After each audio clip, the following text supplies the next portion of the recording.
Estudo Central, o estudo dirigido da Palavra de Deus, que chega até você pelo canal do YouTube da Igreja Adventista do Sétimo Dia Central de Sorocaba. Seja muito bem-vindo, continua com a gente porque a Palavra de Deus vai ser aberta e quando a Palavra de Deus é aberta, dela sai poder, amém? Eu gostaria de mandar alguns abraços para as pessoas que nos acompanham todo sábado. Você sabe, a partir das 14 horas, por volta de 14 horas, todo sábado nós temos um vídeo novo aqui no nosso canal. E quem deixou uma mensagem para nós foi a Aline Teodoro, de Parintins, no Amazonas. Aline, receba nosso abraço carinhoso. O Vander Garcia, de Matias Barbosa, em Minas Gerais. Um abraço aos nossos amigos de Minas. Também a Cleomara Branco, que nos acompanha lá de Lages, Santa Catarina, uma cidade fria, né? Sebastião Marcos Teixeira, de Andradas, de Minas Gerais também, nossos amigos de Minas ali nos acompanhando. E o Silvano José Caetano, um pouquinho mais longe, de Luanda, na Angola. Seja muito bem-vindo, receba o nosso abraço carinhoso. E você que nos acompanha, deixa também aqui nos comentários de onde você está nos assistindo e o que é que você está achando do nosso vídeo. E também não se esqueça de deixar o like, compartilhar esse vídeo com quem você ama, para que a palavra de Deus seja divulgada e Jesus volte logo. E também, se você não faz parte da nossa grande família espalhada pelo mundo, se inscreva no nosso canal. Você vai ser muito bem recebido aqui. E eu não estou sozinho, nós estamos aqui muito bem acompanhados. E hoje eu tenho a alegria de receber aqui nosso amigo, primeiro ancião aqui da Igreja Central de Sorocaba, Ismael Ezequiel. Ismael, seja muito bem-vindo. Muito obrigado, Alex, pela oportunidade de estar aqui. É muito bom poder compartilhar a palavra de Deus. Um abraço para você também que está nos acompanhando. Com certeza você vai ser elevado através desse estudo. Amém, amém. Está conosco também pastor Osmar Borges, pastor aqui oficial aqui da nossa Igreja Central de Sorocaba. Pastor, seja muito bem-vindo, que Deus te use hoje. Olá, Alex, que bom estar com você aqui e com Ismael também, que bom que vocês hoje estão aqui juntos comigo, né?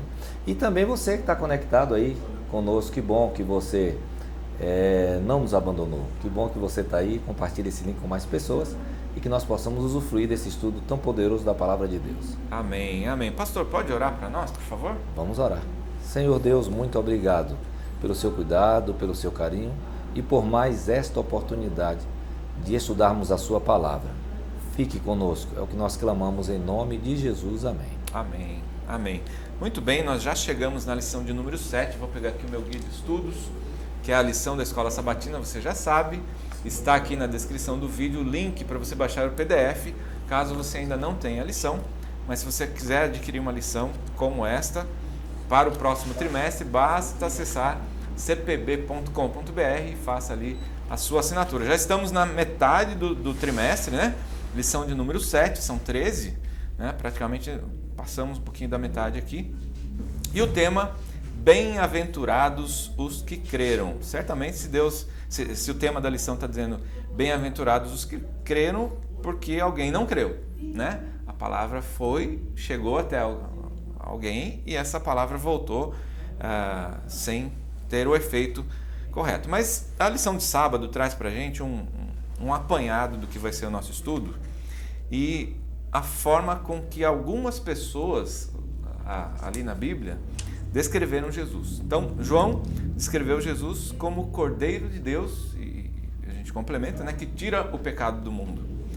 André disse ao seu irmão, nós achamos o Messias. Felipe disse a Natanael, achamos aquele de quem Moisés escreveu. Olha só, o Antigo Testamento testemunhando do Cristo que viria. A mulher samaritana indagou, não seria ele por acaso o Cristo? Né? E os samaritanos, então, na sequência, nós mesmos ouvimos e sabemos que este é verdadeiramente o Salvador do mundo. Interessante que os samaritanos tiveram um encontro rápido com Cristo e, apesar de ser um encontro muito rápido, eles tiveram a certeza de que ele era o Cristo. Interessante, eu costumo dizer isso, né? Quando Jesus passa pela nossa vida, nada continua como era antes, né? E Bartimeu, que não foi incluído aqui, ele diz Jesus, filho de Davi. Então aqui essa seria uma introdução boa para o nosso estudo dessa semana, né? Porque a lição vai arremeter o nosso pensamento às origens da fé judaica, né? E Bartimeu, apesar de ser cego, estava bem consciente de que havia uma ligação entre Jesus e o filho prometido de Davi, né? A herança de Jacó e etc, né? Então muitas pessoas que foram curadas faziam questão de enaltecer Jesus como Deus, né? É interessante também, Alex, que você percebe como você fez referência aos samaritanos, embora o momento seja pouco, mas Jesus impactava as pessoas de uma forma muito grande. Então, às vezes, isso é uma mensagem para nós, às vezes uma simples, uma leitura especial da palavra de Deus, uma oração especial, você pode ter um encontro especial com Deus e Ele impactar a sua vida e transformar a sua vida. Tem uma música, uma canção evangélica interessante que ela diz que o olhar de Jesus tocou em mim. Olha que interessante, a força que tinha o olhar de Cristo, né? Quando Ele olha nos olhos, quando ele praticamente está nos tocando, né? Só que para olhar nos olhos precisa ter uma certa proximidade, né? E a gente que prega o Evangelho, que testemunha do Evangelho, a gente percebe isso quando a pessoa nos aborda dizendo alguma coisa diferente aconteceu. Não é porque você é um bom pregador, não é porque o estudo central é um material muito bom, pessoas são diferenciadas, não. É porque Deus consegue, quando eu me esvazio, me utilizar como instrumento de tal forma que as pessoas veem Cristo em mim. É isso que acontece. Então, esse é o aspecto mais importante, né, dos personagens que serão citados aqui. Em algum momento, Cristo irrompe a personalidade de Deus, o seu amor, a sua graça, irrompe do instrumento que Ele vai usar. E Jesus traz uma... Pois não, Edson, eu gostaria de, em cima do que o pastor falou, o toque, o olhar de Jesus, ele transforma quando a pessoa se deixa ser transformada. Você viu que os judeus, os fariseus que ali estavam, eles tiveram o mesmo contato que esses personagens que estudaremos aqui tiveram, mas só que eles não se deixaram impactar. Então, aí está a nossa parte de abrir o coração para que Deus possa nos alcançar. A oportunidade é dada a todos, né? O que é que a gente vai fazer com essa oportunidade aí cabe a cada um. A lição de domingo, ele chama de volta a Abraão. Jesus faz referência a Abraão quando ele estava conversando ali com seus discípulos, com seus seguidores, criando aquele link, né? Porque Jesus ainda chama Abraão, o pai de vocês alegrou-se ao ver o meu dia, né? Então, Abraão era a referência que eles tinham, né? Abraão, nosso pai. E Jesus está dizendo que teve um encontro com Abraão. Como é que a gente pode compreender esse contexto? Há um contexto aqui de desconexão. Eles estão desconectados. Por isso que Jesus evoca o passado para reconectar. Porque você tem, e eu já falei algumas vezes aqui no Estudo Central sobre isso, você tem uma desconexão do Antigo para o Novo Testamento em Malaquias, que é o último profeta. Não tem mais profeta, porque Deus vai ficar 450 anos em silêncio. Aí vem João Batista. Nesses 450 anos tem uma desconexão e aparecem os fariseus e os saduceus, e que começam a se auto-intitular os oráculos da fé cristã. Eles se desconectam. Por isso eles têm dificuldade em reconhecer o próprio Cristo. Então, para reconectar o seu auditório, Jesus evoca o passado para criar uma ligação. Aí ele diz assim, não, vou falar de Abraão. Porque Jesus não fala só de Abraão, ele vai muito além quando ele diz assim, Moisés e os profetas. Ele vai lá para Moisés também, né? Então, isso aqui é importante, essa reconexão para que ele possa dizer. E depois ele vai dizer em João 5,39, vocês examinam as Escrituras, porque dão testemunho, porque julgam ter nelas a vida eterna, mas elas dão testemunho de mim. E no verso 40 ele diz assim, interessante, e vocês não querem vir a mim, que eu sou essa extensão, sou a continuidade da fé abraâmica. Eu sou o pai de Abraão, fui eu quem escolhi Abraão para ser bênção às nações. E falando de Abraão ainda, né? O carneiro oferecido no lugar de Isaac representava quem? O Filho de Deus, representava Jesus. E outra coisa interessante, Alex, é que quando Jesus faz a referência a Abraão, aqueles que estavam vendo indagaram. Mas como? Você é tão novo, como é que você viu Abraão? Aí Jesus se revela, né, como o guia de estudo aqui. Antes que Abraão existisse, eu sou. Então ali Jesus já estava se revelando como Deus, né? Aquele que estava desde antes mesmo da criação, como João depois fala em João 1, né? Ele estava desde o princípio era com Deus, verbo, né? E ele era o próprio Deus, né? E o Cordeiro estava apresentando que Abraão tinha essa expectativa. Seu filho não vai morrer, Abraão, porque o Cordeiro foi providenciado. Então Deus já havia se revelado a Abraão no passado e agora eles estavam desconectados. Então Abraão, Deus, Jesus, traz esse povo de novo, a audiência de novo, para de que há uma continuidade, não é uma mudança, é uma continuidade. Eles não entenderam porque eles estavam desconectados, eles pegaram outro caminho. E nós seguimos aqui então, na lição de segunda-feira, falando a respeito do testemunho de Maria. Agora, imagina a cena, e você que nos acompanha também imagina com a gente, né? A mesa posta, os convidados ali à mesa para uma refeição pronta, tudo pronto. De repente um perfume maravilhoso toma conta do ambiente, toma conta do espaço. E para surpresa de todos, uma mulher havia quebrado um frasco de perfume caríssimo nos pés de Cristo, estava ali ungindo os pés de Cristo, né? Que cena maravilhosa, né? O que vocês gostariam de contribuir para a gente? É interessante que ele está na casa de Simão, o leproso, né? É um dos líderes ali. E Jesus reclama, olha, você não lavou meus pés, você não me deu água para lavar os meus pés, você não me beijou. Então havia assim, a coisa não estava muito amistosa quando ela chega, né? Não era um bom momento, mas ela chega e dos testemunhos que a lição vai trazer de fé, esse ela não tem dúvida, os outros vão ter dúvida, ela não tem dúvida, ela vem para reconhecer Cristo como seu Salvador, ela investe tudo que ela tem em Cristo. E esse testemunho dela, por isso que Jesus, olha, onde for pregado o evangelho, vai ser contado o que você fez. A lição já começa bem, já abre assim de uma forma maravilhosa, já com o testemunho de alguém que não tinha dúvidas, primeiro de quem era Cristo, do que ele era capaz e da gratidão que ela tinha para com ele, de enaltecê-lo como Rei dos Reis e Senhor dos Senhores. Maria reconhecia em Jesus o seu libertador, né? Porque o seu pecado, Jesus tinha libertado ela do seu pecado. E além disso, havia ressuscitado Lázaro também.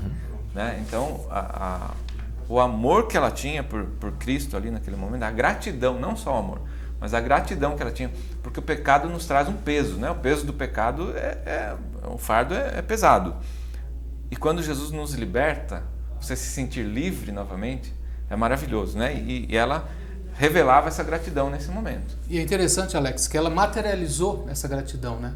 Ela não apenas sentiu uma gratidão interna, que ela já tinha, com certeza, por tudo que Jesus havia feito por ela, mas ela agora, ela extravasa ali, gastando ali o salário de praticamente um ano, né? Ali ela gastou tudo o que ela tinha, ela demonstrou de uma forma pública. Então aqui fica também que às vezes a nossa necessidade é a importância, né? E o relato dela está na Bíblia até hoje, né? De você e eu também demonstrarmos publicamente a gratidão por tudo que Deus tem feito por nós, por tudo que Ele tem, e revelar, né? É um testemunho. O testemunho dela está gravado e o seu testemunho também é importante, talvez, para impactar a vida de outras pessoas. E aqui no livro de João é recorrente essa visão de que Jesus consegue ler a mente das pessoas.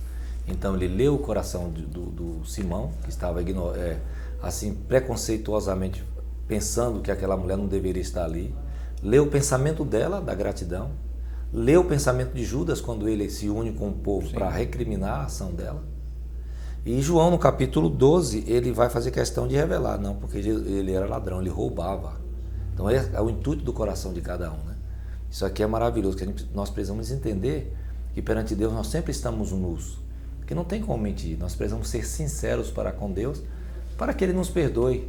A nossa pecaminosidade precisa ser restaurada à perfeição de Cristo, a pureza de Cristo, se nós confessarmos. A Bíblia diz que aquele que encobre as suas transgressões nunca prosperará, mas quem confessa e deixa, alcança a misericórdia. E Jesus conhecia a gratidão de Maria e conhecia o coração de Judas também, que ao se mascarar ali, né? Deveria ter vendido esse perfume e dado aos pobres. Ajudar, né? A obra, né? Ajudar, mas era uma máscara, né? Porque aí João já diz, ele era corrupto, né? Ia para a bolsa, ele roubava. Ele roubava. Ele queria o dinheiro, então, não queria. Infelizmente, muitas vezes a gente tem pessoas que se mascaram, né? E se vendem aí como bons cristãos e assim como Judas tem um coração e o contraste, né? Alguém demonstrando uma gratidão com tanta pureza, né, como fez Maria, e Judas ali querendo se aproveitar ainda da situação. Terrível. Sigamos, amigos, o testemunho involuntário de Pilatos. Olha só, Pilatos, então, ele era um líder do exército romano, não tinha relacionamento com os judeus, porque eles dominavam aquela região ali. Mas, aparentemente, sequer conhecia Jesus, né? E Jesus é levado perante Pilatos para que ele julgasse, né? Que situação difícil também você julgar alguém que você não conhece. Mas como a gente já citou aqui, Jesus, por onde ele passa, ele muda as pessoas, ele transforma as pessoas, e o olhar de Jesus tem poder, né? E ao Pilatos ter uma conversa rápida ali, ele falou, não vi nenhum pecado, não vi nenhum delito nesse homem. Por mais de uma vez, inclusive. Né? Ele teve a oportunidade de soltar Jesus, de libertar Jesus, e não o fez, cedeu então ao que o povo pedia ali, o povo judeu pedia que prendesse Jesus, que matassem Jesus. Interessante, Alex, que você percebe que a pureza de Jesus transcendia as palavras, porque ele estava sendo acusado ali por aquelas pessoas que o levaram até Pilatos. Então Pilatos tinha o relato daquelas pessoas, e que era um relato mentiroso, mas ao mesmo tempo ele reconheceu Jesus como alguém que não tinha cometido aqueles pecados pela pureza que tinha Jesus, o tanto quanto exalava, né, a pureza do seu ser. A gente pode até ser tentado a falar da fraqueza de Pilatos, né? Pilatos era um militar, um comandante, mas também era político. Sim. Então ele foi colocado ali para resolver um problema. A Galileia era o pior lugar do Império Romano. Haviam rebeliões, haviam grupos instalados ali, a Al-Qaeda estava ali já, o Sendeiro Luminoso já estava ali. Tudo que nós vemos agora já tinha naquele tempo ali, constituído para tentar pela força tirar o poder. Então ele é destacado porque pelo temperamento dele ele é destacado para ser o governador lá. Então, como político, ficou mais complicado ainda. Mas eu queria ressaltar alguém que não aparece aqui na história de Pilatos. A mulher dele. A esposa dele, sim. A mulher dele é quem sonha. Ele era muito duro, mas aí Deus escolhe a mulher, dá um sonho para ela. Não mexa com esse homem, não. Esse homem é diferenciado. E ela nunca esteve com Cristo. Ela e outras pessoas que são influenciadas no Antigo Testamento, que não eram nem cristãos, né? E vão ter esse encontro com Deus, né? Então ela diz, olha, não mexa. Ele vai imbuído desse pensamento e ele teve a oportunidade dele também de testemunhar. Ele acaba testemunhando sem querer. Enquanto as pessoas estão dizendo que era para Jesus morrer, eu não vejo nenhum pecado nesse homem. Esse homem é inocente. Quer dizer, o que é que quando ele vai crucificar, né? O que farei com Jesus, o rei dos judeus? O que é que eu vou fazer? Porque quando Jesus intitula Jesus como Pilatos, quando Pilatos intitula Jesus como rei dos judeus, ele está colocando de que existem características nobres em que ele não via no Sinédrio.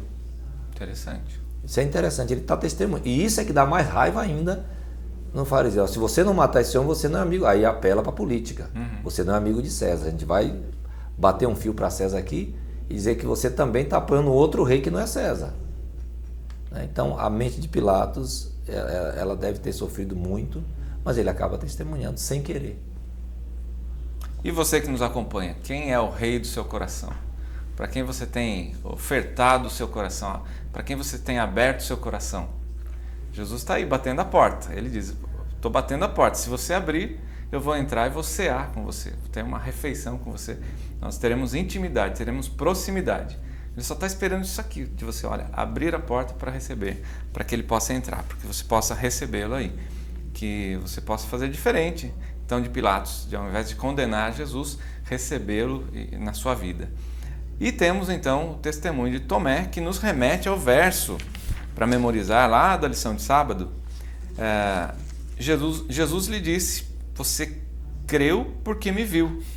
Bem-aventurados são os que não me viram e creram. Isso aqui é mais complicado porque nós não estamos falando de um membro de igreja, não estamos falando de um bêbado de esquina, nós estamos falando de um apóstolo, nem um discípulo. Tomé estava lá no meio dos 12. Tomé chamado Dídimo. Então, um homem que andou 3 anos e meio com Cristo. Não foram os fariseus que o evangelizaram, ele foi evangelizado pelo próprio Cristo, que disse para ele que iria morrer, ressuscitar e que viria de novo, e ele estava desconectado também. Nós vamos perceber que todas as etapas da lição, Jesus está conectando pessoas. Jesus fez um esforço para conectar Pilatos. E agora Tomé, depois da crucifixão, ele está desconectado também. Ele quer experimentar. Né? Hoje nós estamos vivendo, não sei qual é a tua realidade, a teologia do encontro. Eu preciso sentir. Eu preciso que uma luz acenda, eu preciso de um sinal, eu preciso de uma cura, de um milagre. E Tomé representa esse. E a Tomé é dito o quê? Bem-aventurados os que não viram e creram. O milagre, ele é para o incrédulo. Porque eu não preciso que Deus faça um milagre para eu acreditar nele. Se ele não fizer um milagre, ele vai continuar sendo meu Deus. Isso é importante aqui na vida de Tomé. E foi uma vergonha muito grande para Tomé, né? Porque Jesus pediu que ele tocasse. Um dia, a gente, com a pequena fé que a gente tem, também vamos tocar. Amém. Não para tirar dúvida, mas vamos abraçar o Senhor. Porque Maria também, na ressurreição, ela toca. Jesus diz, olha, não me toque, não me detenha, porque não subiu o Pai. Mas ele não está lá, não está tocando para ver se é ele mesmo. Ela não tem dúvida, né? Isso é importante. A diferença do toque de Maria e o toque de Tomé. Aí na questão de Tomé, como o pastor relatou, você percebe que Tomé, mesmo tendo convivido com Jesus, ele tinha visto milagres. Então apenas ver milagres também não é o suficiente, porque ele tinha visto milagres, mas aqui ele duvidou que Jesus tivesse ressuscitado. Ele já tinha visto Jesus ressuscitar Lázaro. Se Jesus já ressuscitou Lázaro, ele não poderia ter ressuscitado. E ele duvidou do testemunho ali, mas depois, então, como você falou da lição, né? Mas mais importante, a gente que nem viu Jesus, se a gente crê, nós seremos mais bem-aventurados, mais felizes ainda. Mas é interessante que a lição e a Bíblia nos relata que depois desse episódio, certamente ele precisava desse momento, desse encontro diferenciado com Cristo, para que a sua fé fosse provada e reforçada, fortalecida. Porque aí sim ele diz, Senhor meu e Deus meu. Talvez até esse momento ele fosse um seguidor pelas coisas que ele via. A partir de agora não, Senhor meu e Deus meu, independente. E também o testemunho dele foi negativo. Ele chegou no meio do grupo e disse, eu não acredito. Ele não ressuscitou. Isso 8 dias depois, né? Exatamente. Vale lembrar, né? Então, aí, quando ele fala isso, quando também Jesus ele é julgado, ele diz, olha, eu vos digo agora, de agora em diante, vocês verão o Filho de Deus voltando sobre as nuvens dos céus com poder e grande glória. Por quê? Da mesma forma que no Antigo Testamento as ursas devoram os meninos que não acreditam que Elias subiu. Então aqui alguma coisa precisa ser feita para que a mensagem da ressurreição não seja atrapalhada. Por isso Jesus diz, toque em mim. Bom, e nós chegamos então na lição de quinta-feira e já caminhamos para o final desse estudo, o nosso testemunho de Jesus. E eu pergunto, o que te faz crer que você é diferente de Tomé? O que te faz crer que você é diferente de Pilatos ou de Pedro? Ou mesmo de Eva, lá quando o pecado entrou aqui no mundo? Será que você está precisando ainda de um chacoalhão? Será que a gente precisa, muitas vezes, de um encontro diferenciado com Cristo? O que vocês acham? O que vocês têm a nos dizer? Eu acho interessante aqui da lição de quinta-feira do nosso testemunho. Nós vimos aqui de forma bem breve, né, algumas pessoas testemunhando. Mas agora eu não posso viver de um testemunho do outro. Eu tenho que ter o meu próprio testemunho de Jesus. Eu preciso ter um encontro com Ele. Eu preciso, aquele olhar de Jesus que transformou Pedro ali quando ele estava negando. Esse mesmo olhar de Jesus tem que me atingir para poder testemunhar de uma forma plena do que Deus tem feito por mim. E é interessante que o Antigo Testamento, em diversos momentos, fala a respeito de Jesus e muitos não compreenderam. E hoje nós temos o Antigo Testamento, temos o Novo Testamento, todos esses relatos que nós estamos vendo e muito mais, né, que os evangelhos trazem para nós, e muitas vezes nós duvidamos, né, apesar dos sinais que estão acontecendo, né, a gente vê lá em Mateus 24, vem Apocalipse, vai a Daniel e percebe que nós estamos vivendo aí, o encontro com Cristo está muito perto de acontecer, mas mesmo assim a gente se apega a esse mundo. E é difícil, né, pastor? Porque pastor que tem experiência aí com trabalho missionário e dar estudos bíblicos, muitas vezes o coração da pessoa tá duro ali, né? Tá difícil de aceitar. A gente precisa, Alex, se manter num relacionamento que a gente inaugurou com o batismo. A gente precisa continuar testemunhando, porque essa é a nossa força. A nossa força está nesse envolvimento emocional que a gente tem com a obra, com o nosso relacionamento com Cristo, para deixar que a glória de Cristo atravesse nossa vida e chegue às pessoas. Aí você pode me perguntar, mas eu não sei pregar, não sei fazer nada. Você não precisa preparar um sermão. Você só precisa falar do que Ele fez por você. Diga às pessoas quem você era. Você também foi ressuscitado dos seus pecados. Deus tirou você do bar, das drogas, da prostituição. E você hoje é uma nova criatura, então você ressurgiu também. Fale de que Ele ressurgiu das trevas quando ressuscitou e que trouxe você junto. Aí todas as pessoas que estão vivendo nas trevas também terão o mesmo desejo de serem novas criaturas. Amém. Nós temos aqui 3 premissas, né? Aqui na Igreja Central, para a nossa liderança, que é estudar a Palavra de Deus, viver a Palavra e pregar a Palavra. Né? Se a gente fizer isso, a gente vai estar conectado com Cristo, com a Palavra de Deus, a gente vai estar testemunhando da Palavra de Deus e vai estar pregando que Jesus em breve voltará, e essa é a nossa grande mensagem, que Jesus em breve voltará. E eu quero agradecer, nosso tempo acabou, agradeço aos nossos participantes. Gostaria de falar alguma coisa? Não, só gostaria de finalizar voltando ao título da lição dessa semana. Bem-aventurado os que creram, felizes aos que creram. E você quer ser feliz? Talvez você tenha buscado a felicidade em coisas materiais, mas aqui a essência da lição dessa semana, você quer ser feliz? Crê em Jesus, crê em Deus, que Ele vai transformar a sua vida. Amém, amém. Pastor, gostaria de dar uma mensagem para encerrar? Crer, acreditar. O crer vem do meu relacionamento. Quanto mais eu me relaciono, mais eu creio. Talvez você se sinta sem fé. Aquele que não tem fé, peça a Deus. E o fato de pedir, de me ajoelhar agora, de clamar a Ele, eu já comecei um relacionamento com Ele. Mas pastor, eu não consigo orar, eu não tenho o que dizer. Já pensou em escutar? Se ajoelhe agora e escute, Ele vai falar com você. Porque o que Ele quer é que você acredite, porque essa fé vai tirar você de onde você está e vai levar você para um lugar onde Deus quer que você esteja. Amém, amém. Ismael, pode orar para a gente encerrar esse estudo? Vamos orar. Querido e bom Pai, nós te agradecemos porque tivemos nesses breves momentos alguns testemunhos que foram dados a respeito do teu filho que veio aqui e viveu nesse mundo. Só que esses testemunhos foram de pessoas que tiveram um encontro com ele. E nós queremos ter nosso próprio testemunho, Senhor, ao termos o encontro contigo. Por favor, abençoe cada internauta que nos acompanha nessa semana, que eles possam também ter um encontro pessoal contigo, poder ser transformado ainda naquilo que é necessário. Nos despede agora em paz, é isso que eu te peço por Jesus. Amém. Amém, amém. Muito obrigado por você que nos acompanhou até aqui o final desse estudo central, aos nossos amigos que nos acompanharam aqui também. Fica com Deus e até o próximo estudo.